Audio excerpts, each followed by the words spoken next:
During breakfast, my 7-year-old granddaughter looked up from her pancakes and said something that stopped my heart. "Yek, Grandpa does something weird to your car when you're not looking, Nana." Yeah, I froze, my coffee halfway to my lips. "What kind of weird, baby? He sprays something under your hood. It smells funny." Then he wipes it off with a towel and says it's our little secret. The words hit me harder than the caffeine ever could. I laughed weakly, masking the chill crawling up my spine. "That's interesting, sweetie. When did you see him do that?" "Yesterday. And last Sunday, too." Okay, my name is Elaine Porter, Wusha T, retired school counselor, living in a quiet coastal town in Oregon with my husband, Martin, of 23 years. We had a life that outsiders might envy: garden parties, weekend sailing, family dinners with my son Eric, his wife Clara, and their daughter Lucy. Martin had always been meticulous about maintenance, our home, the yard, and especially the cars. I used to find it endearing. Now I wondered what else he'd been maintaining. 3 weeks earlier, Martin had insisted on buying me a used hybrid SUV. "Better mileage, safer for the rain," he said. But when I'd tried to register it in my name, the title paperwork wasn't ready yet. He'd brushed it off, promising to handle it himself. I hadn't thought much of it until now.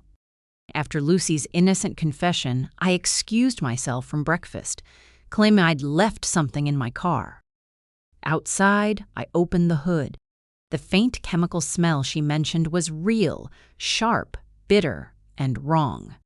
I didn't know cars, but I knew fear when I smelled it. Martin was inside, joking with Clara, unaware that I'd begun to piece together a puzzle he never meant me to solve. My mind raced. Martin used to be a chemical engineer before he retired early last year. After an incident at the lab, one he'd refused to discuss. Since then, he'd been quieter, more controlling about finances, about me. Hey, I stood there staring at the SUV, thinking about all the times Martin insisted on warming up my car before I drove anywhere. And suddenly my body went cold. What exactly had he been doing under that hood? I didn't have answers. Only one terrifying realization: Lucy might have just saved my life, but if she was right, then my husband wasn't just fixing my car, he was preparing it for me. Elaine's, that night, as Martin kissed my forehead and whispered goodnight, I could still smell that same chemical scent. Faintly. On his hands, I didn't sleep that night. Martin's breathing beside me was steady, deep, almost rehearsed. My eyes stayed fixed on the ceiling fan, each slow turn sounding like a countdown I didn't understand yet. By morning, I decided to play dumb, pretend I hadn't noticed. Pretend Lucy hadn't said anything.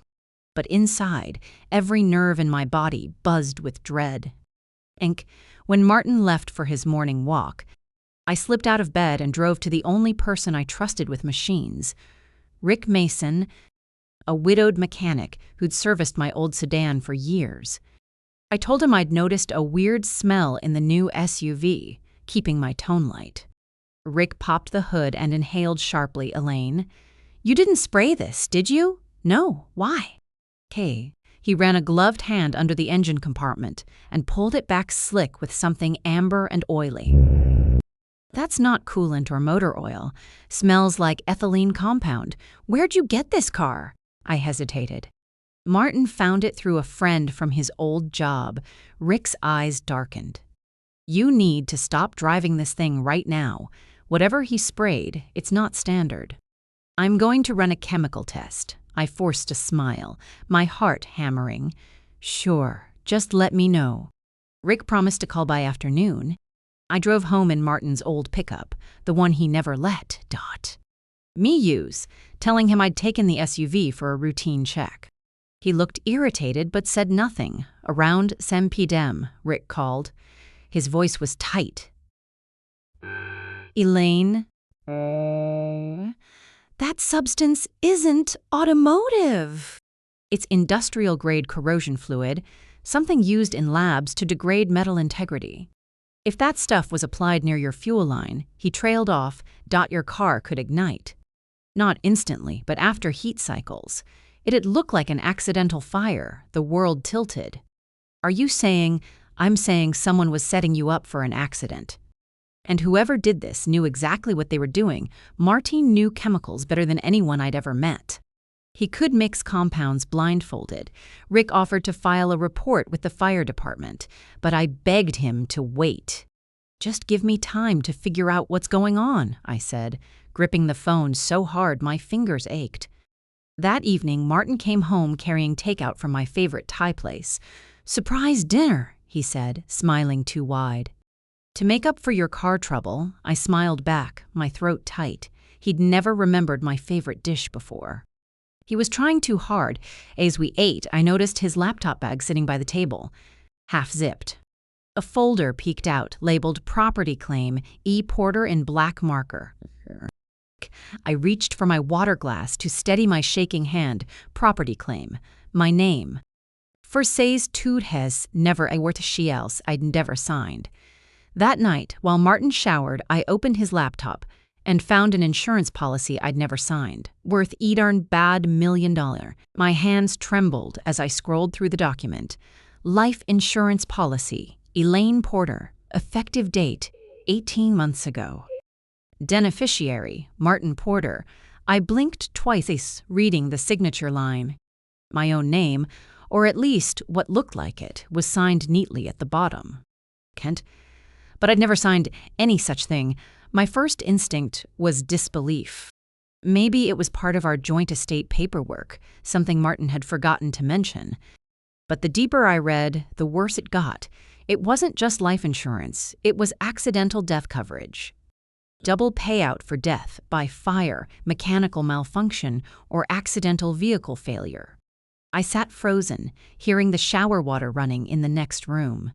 My heart thudded so loud I was sure he'd hear it. When Martin stepped out minutes later, steam billowed from the bathroom. "Working late again?" he asked casually, towel around his waist. "Couldn't sleep," I murmured, closing the laptop like nothing had happened. He kissed my head, then walked to the dresser to get dressed. That same chemical scent, faint, sour sweet, drifted off his hands. Sleep was out of the question. I lay awake all night, rehearsing conversations I'd never have the courage to start. By dawn, I'd made up my mind. And I needed proof, evidence that didn't come from just my word against his.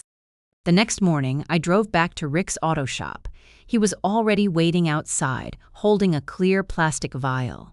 Inside was a small sample of the residue he'd taken from my SUV. "I sent it to my buddy at the fire marshal's office," Rick said. "It's confirmed.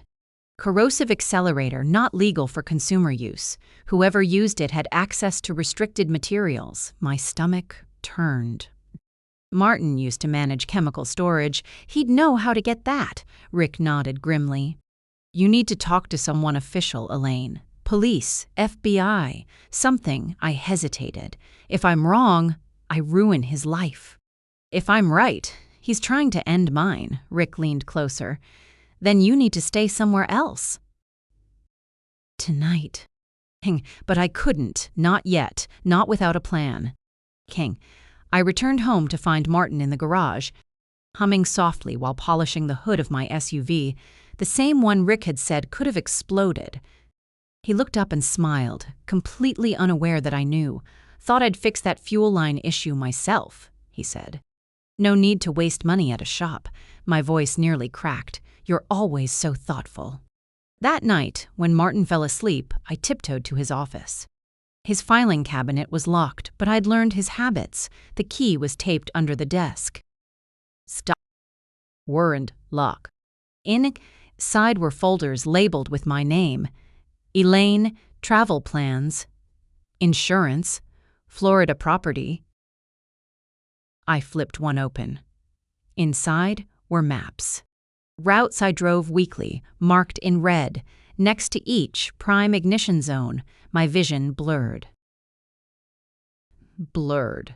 This wasn't protection or maintenance. It was scheduling. And circled in thick black ink under next Tuesday's date was one chilling word: execute. For a long time, I couldn't move. That one word, execute, stared back at me like it had been written in fire. Next Tuesday. 4 days away. I flipped through the rest of the folder, my pulse pounding. Each page was another piece of a puzzle I hadn't asked to solve. Receipts for engine chemicals, typed schedules, even a note that read, Kino Elaine's route, bridge curve, Ba Sherwood A.M. Visibility low, perfect timing. He'd planned when and where I'd die. Yeah, I snapped photos of every page with my phone, then carefully placed everything back as it was. My hands shook so hard I nearly dropped the cabinet key. The house was silent except for Martin's rhythmic snoring down the hall. For the first time in 23 years, that sound terrified me. By morning, I had a plan: stay calm, collect evidence, and find someone who could help before Tuesday came. But I had to act like nothing had changed. When Martin came down for breakfast, I greeted him with a smile that felt like a mask. "Morning, sweetheart!" "You were up late?" he asked, sipping his coffee, couldn't sleep. "Thinking about Mom's cottage in Florida," I said. He smiled, but there was something calculating behind it. "You mean the one she left you?" "Still deciding whether to sell?" I nodded. "Maybe I'll keep it. Could be nice for retirement." See, that's when his smile froze for a fraction of a second, just long enough for me to see the truth behind it. He didn't want me to keep anything. He wanted me gone so he could claim it. After he left for errands, I called my old friend, Dana Riley, a county investigator I'd met through schoolwork years ago. "She owed me a favor, Dana. I think my husband forged my signature on an insurance policy, and may have. Tampered with my car, stuck to Elaine. That stewed hats tear shores, Stutishan Chan." "Tampered with my car," I said. "Elaine, that's serious," she replied. "Do you have proof?" "I have photos." Documents. "Chemical residue from my mechanic, good. Don't confront him. Send me everything. I'll pull his record quietly." And I emailed her every file I'd taken. 10 minutes later, she called back, voice tight, "Elaine, your husband took out 2 policies, one on your life and another on your mother's Florida property. Both list him as sole beneficiary. And that chemical? It's been linked to lab accidents before, 2 deaths, both ruled accidental." My mouth went dry. "He's done this before? There's no proof yet," Dana said, "but I'd bet my badge he's practiced this." That evening, Martin was all charm again, cooking dinner, pouring wine, complimenting my new blouse. But I couldn't taste or feel anything. He raised his glass. "To us, 23 years strong." "Kang to us," I echoed, my hand trembling so slightly he didn't notice. He smiled, clinking his glass against mine. "Next week, let's drive out to the coast. I found a place with the perfect view." I forced a laugh. "That sounds lovely." But inside, I was screaming, because the perfect view he was talking about was the same cliff road marked in red on his map, labeled execute. The next morning, Martin was in unusually good spirits. He hummed while frying eggs, asked about my weekend plans, even packed my lunch for my volunteer shift at the library. To anyone else, he was the perfect husband. To me, he was a countdown clock with a wedding ring. As I drove away, I replayed Dana's words from the night before. "You don't confront him, Elaine. Just keep acting normal. I'll contact someone I trust in federal investigations." I parked a few blocks from the library and met Dana in her unmarked county car. She looked tense, her auburn hair pulled into a messy bun. "I ran Martin's employment history," she said. The lab he retired from didn't fire him for budget cuts, like he claimed. He was under internal review for a chemical accident that killed a coworker who happened to have a hefty life insurance policy. "Guess who the lab's insurance liaison was?" I whispered Martin. She nodded grimly. "Yeah. I've already looped in a federal contact, Agent Rachel Torres, White Collar Division." She's seen similar cases tied to staged accidents. You'll meet her tonight. Don't tell Martin. That evening, I texted Martin that I'd be late because of a book club meeting. Instead, I met Rachel at a quiet diner on the edge of town. She looked professional but kind, mid-scissors, calm eyes, the type who'd seen monsters before and learned how to cage them. "Mises, Porter, we believe your husband fits a profile," Rachel said, sliding a file across the table. "Financially motivated, technically skilled, emotionally detached. We've tracked several insurance-related deaths with identical chemical signatures to the one from your SUV." My stomach twisted. "You mean he could be a serial killer? Potentially, but we need him in the act. Evidence from your car is strong, but it's circumstantial. If he sabotages something else or discusses his plans with you, record it. Can you handle that?" I hesitated. If I say yes and he finds out, Rachel's gaze was steady. "Then you call me. Immediately. We'll have protection nearby once we confirm his intent." That night, I returned home to find Martin waiting on the porch, his expression unreadable. "You're late, Hua Persian parsed. You're wishin' for die center tutor. You're late," he said softly. "Book club ran long." He smiled faintly. "Next time, let me drive you. These roads can be unpredictable." I felt the blood drain from my face. "Maybe," I murmured, walking past him into the house. "Heck, hey." As he locked the door behind us, he leaned close enough for me to smell the faint metallic tang of solvent on his hands. "You know, Elaine," he said, voice low and almost tender, "you've been distracted lately." "I worry about you on the road," I managed to nod, forcing a trembling smile. "That's sweet of you, Martin." He kissed my cheek. "Don't worry, I'll take care of everything." And later, as I lay in bed pretending to sleep, I heard the garage door creak open and the unmistakable hiss of a spray bottle being used under my car again. Every instinct screamed at me to run, but I couldn't, not yet. The faint hiss from the garage was like a snake coiling in the dark. I peeked through the blinds, my hands shaking. There he was. Martin, crouched under my SUV with a flashlight between his teeth, methodically spraying something along the underside of the engine. When he finished, he stood back, wiped his gloves on a rag, and looked almost satisfied. Then he locked the garage, pocketed the keys, and returned inside as if nothing had happened. I slid back into bed seconds before he entered the bedroom. He glanced at me, his silhouette framed by the hallway light. "Couldn't sleep either?" I faked a drowsy smile. "Just waiting for you," he chuckled, kissed my forehead, and climbed in beside me. I stared at the ceiling until dawn, every muscle in my body aching from holding still. Dang, by morning, my phone buzzed, a coded text from Agent Rachel Torres. "You're not safe. Do not drive that SUV. Can you meet today?" I texted back one word, yes. Aiken. When Martin left for groceries, I grabbed my purse, slipped out through the back door, and walked 2 blocks before calling a cab. My pulse didn't slow until I reached the federal building where Rachel was waiting. Inside, she and Dana were seated at a conference table covered in photos. My car, the chemical vials, copies of the insurance documents. Rachel's expression was grave. "Elaine, what your husband's using isn't just a solvent. It's a compound called E-tisergilt excenderant. It weakens metal over time and combusts when exposed to engine heat. Your car would have caught fire within 2 or 3 trips." I felt cold all over.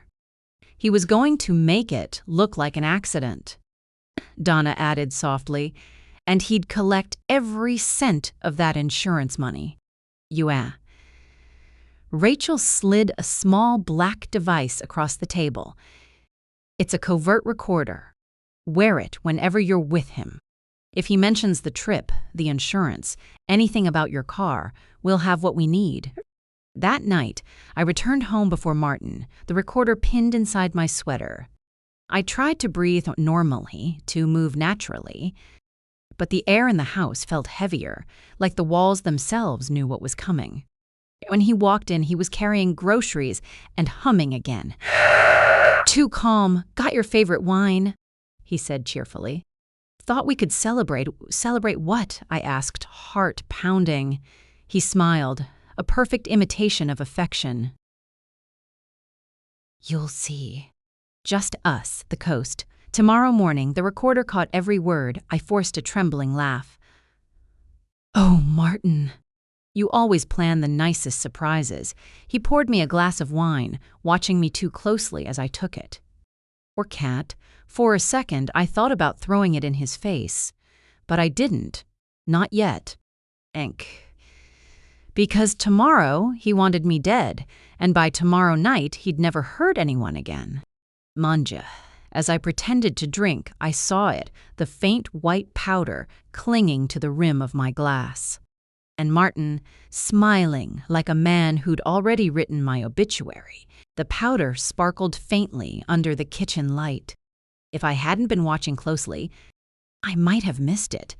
The delicate film dusted across the rim of my wine glass, like sugar that didn't belong there. I set it down, my smile frozen in place. "You sure outdid yourself tonight, honey." Martin raised his own glass, eyes locked on mine.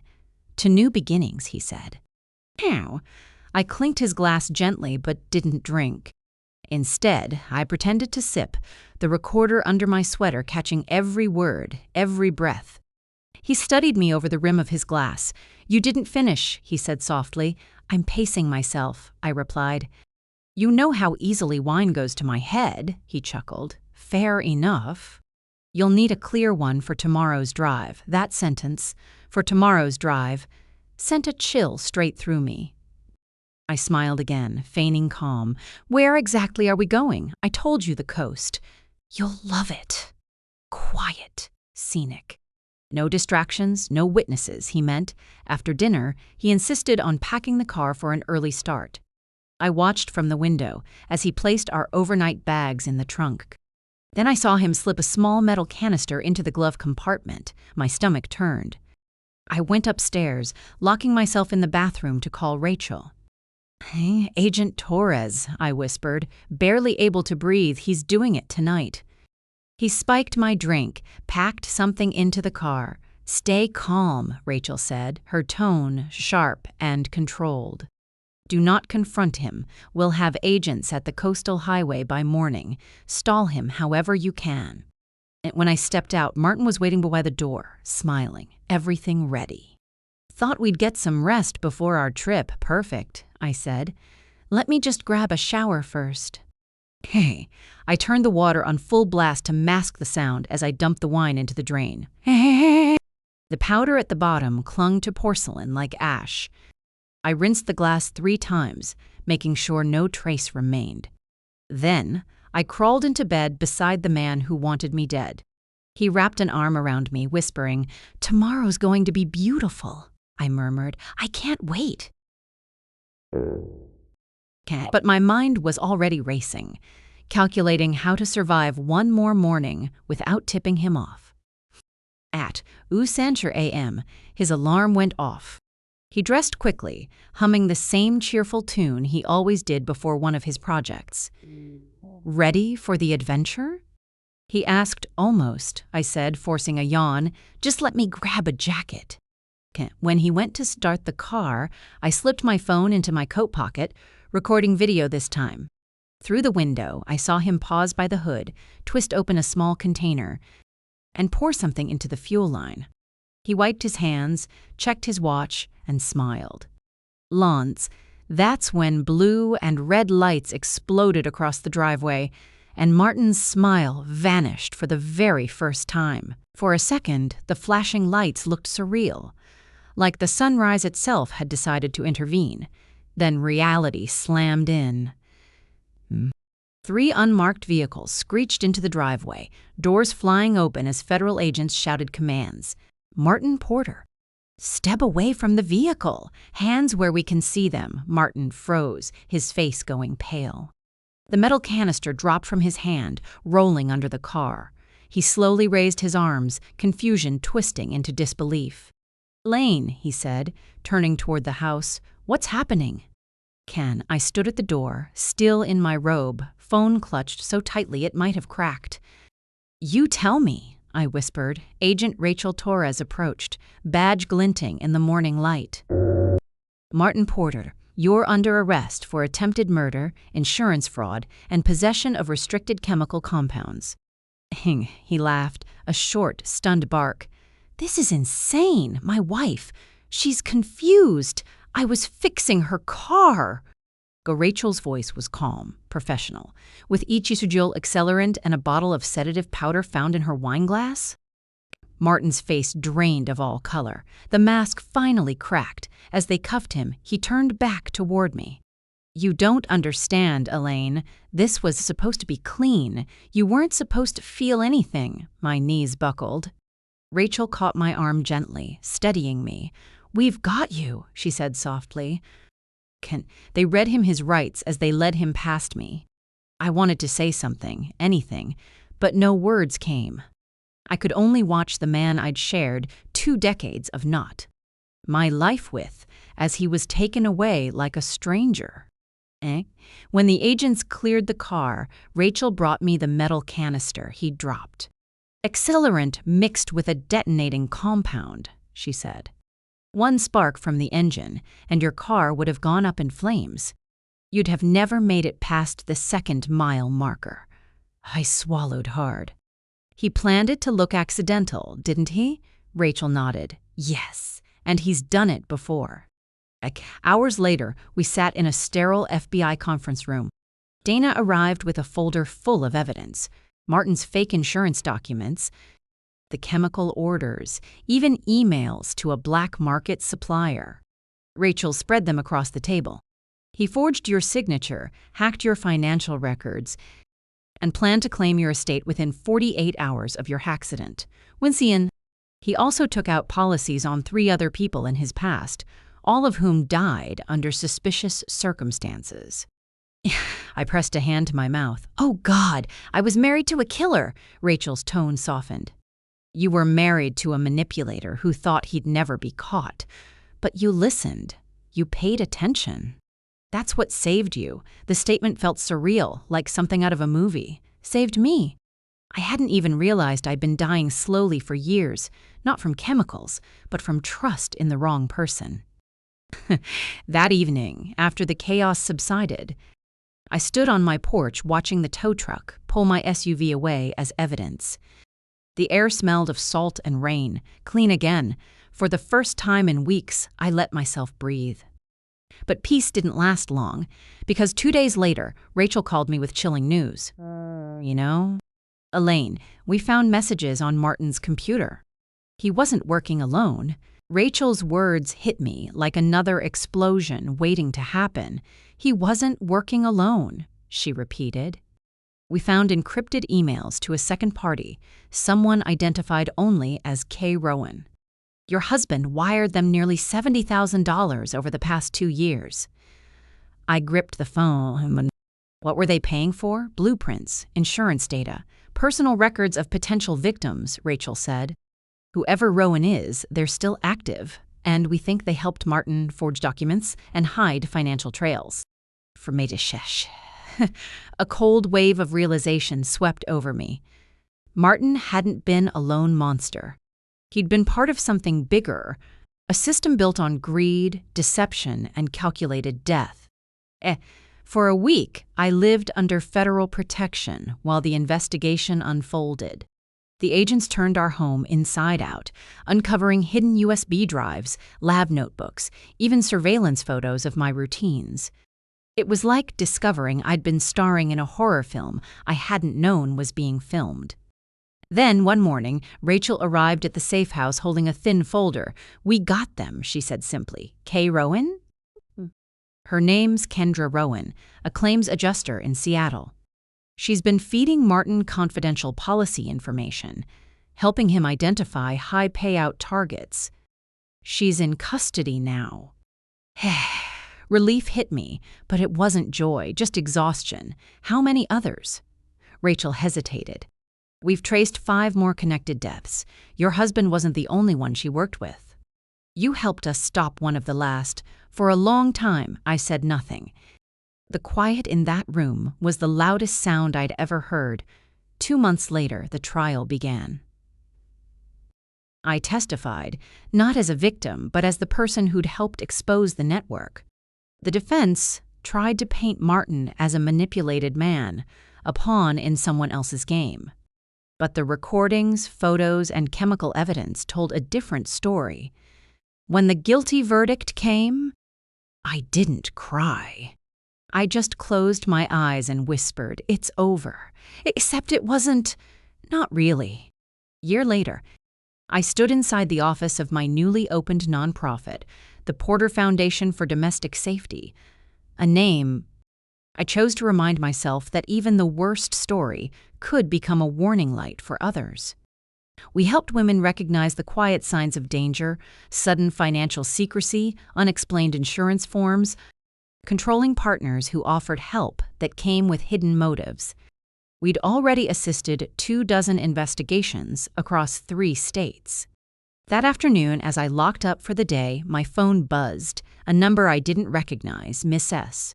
"Porter?" a shaky voice said. "My name's Leah Grant. I think my husband's been tampering with my car." No one believes me, but I read your story online. My chest tightened. "You did the right thing calling," I said.